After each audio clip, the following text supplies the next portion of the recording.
Hit TV YouTube channels లో మీ వ్యాపార ప్రకటనలకు మరియు ప్రమోషనల్ ఇంటర్వ్యూస్ కోసం వెంటనే సంప్రదించండి.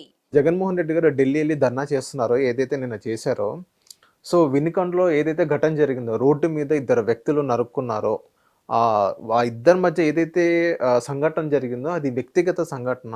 అది జగన్మోహన్ రెడ్డి గారు దాన్ని అనవసరంగా రాజకీయం చేసి ఢిల్లీకి వెళ్ళి అవన్నీ చేస్తున్నారు.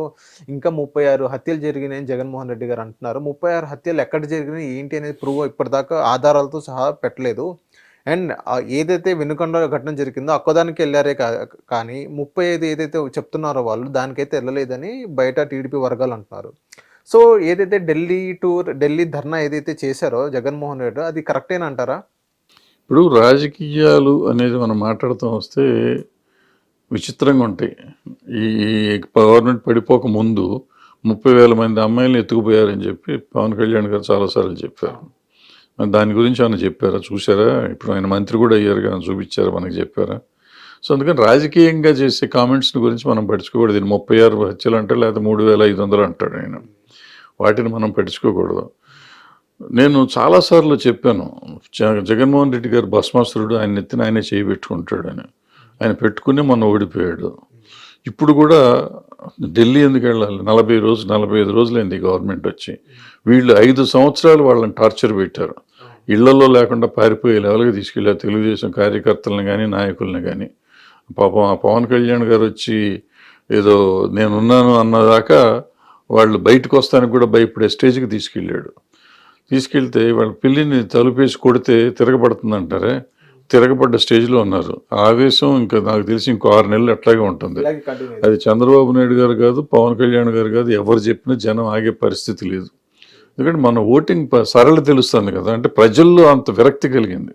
లేకపోతే ఎన్నో చేశానని చెప్పే జగన్మోహన్ రెడ్డి గారిని అట్లా 11 సీట్లకైతే పరిమితం చేయరు.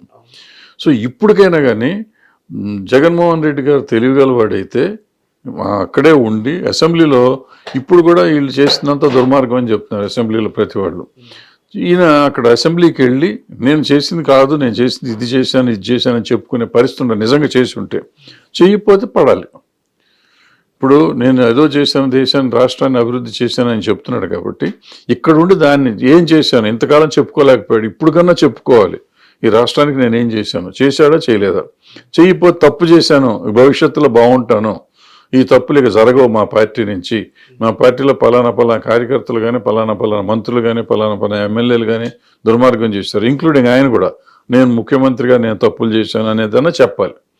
అది చెప్పకుండా ఎదురుదాడి చేస్తానికని చెప్పి ఢిల్లీ వెళ్ళి కూర్చుని ఢిల్లీలో ఏం చేస్తారు, ఎవరేం చేస్తారు? అంటే ఇండియా మొత్తం చూసిద్ది కదా అనే ఉద్దేశంతో ఏం చూస్తారు? ఇండియా చూస్తే ఇండియాలో ప్రతి రాష్ట్రంలోనూ జరుగుతూనే ఉన్నాయి ఇవన్నీ. ఏం చూస్తారు ఇండియా? భారతదేశంలో ఏం చూస్తారండి? ప్రతి రాష్ట్రంలో జరుగుతున్నాయి. ఈ రాష్ట్రంలో జరిగినాయి కదా, లాస్ట్ 5 years జరగలా. లాస్ట్ 5 years కూడా వాళ్ళు చూశారుగా. అప్పుడు తెలుగుదేశం వాళ్ళు తీసుకెళ్ళి చెప్పారు.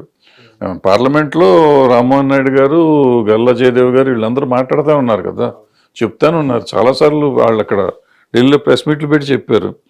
సో కొత్తగా జరిగేది కొత్తగా ఢిల్లీలో తెలవాల్సిన అవసరం ఏం లేదు. ఇవన్నీ రాజకీయ నాటకాలు. బట్ ఫెయిల్యూర్ నాటకం నా ఉద్దేశంలో. అక్కడికి వెళ్ళటం అనేది తప్పు. అసలు ఢిల్లీ వెళ్ళి చెప్పుకోవాల్సిన అవసరం ఏంటి? ఇక్కడ కూర్చొని చేసుకో, ఇక్కడ కదా రాష్ట్రం కదా. ఈ రాష్ట్రంలో నువ్వు ఏం చేస్తావో చెప్పు, ఎందుకు తప్పు చేసావో చెప్పు, ఎందుకు ఎళ్ళగొట్టారో ఆలోచించుకోవట్లేదు. అసలు ఈ రోజు వరకు ఆయన చూసుకోవాలి కదా, అసలు ఎందుకు ఇట్లా అన్యాయం అయిపోయింది అనేది చూసుకోవట్లేదు. చూసుకోకుండా వాళ్ళ మీద ఎదురుదాడి చేస్తే ఏముంటుంది? ఏముండదు. దానివల్ల చాలా లాభం ఎట్లాగా ఉండదు. ఎందుకంటే అంత విరక్తి కలిగింది. ఆ విరక్తి కలిగి ప్రజలంతా ఓటేశారు. అది నువ్వు అర్థం చేసుకోకుండా ఏదో మాట్లాడదాం అనుకుంటే, నా చెల్లెములు, నా అక్కమ్మలు, నా అవ్వలు, తాతలు అంటే అది అయిపోయింది. ఆ స్టేజ్ దాటిపోయి వచ్చేసింది. దాటే ఇప్పుడు ఈ పరిస్థితికి వచ్చింది. సో ఇప్పటికైనా కళ్ళు తెరిచి తను భూమి మీదకి వచ్చి ఏం చేయాలో చేసుకుంటే భవిష్యత్తులో ఉంటుంది. లేదంటే 6 నెలల తర్వాత పార్టీ మూసేయాల్సి వస్తుంది. సరే.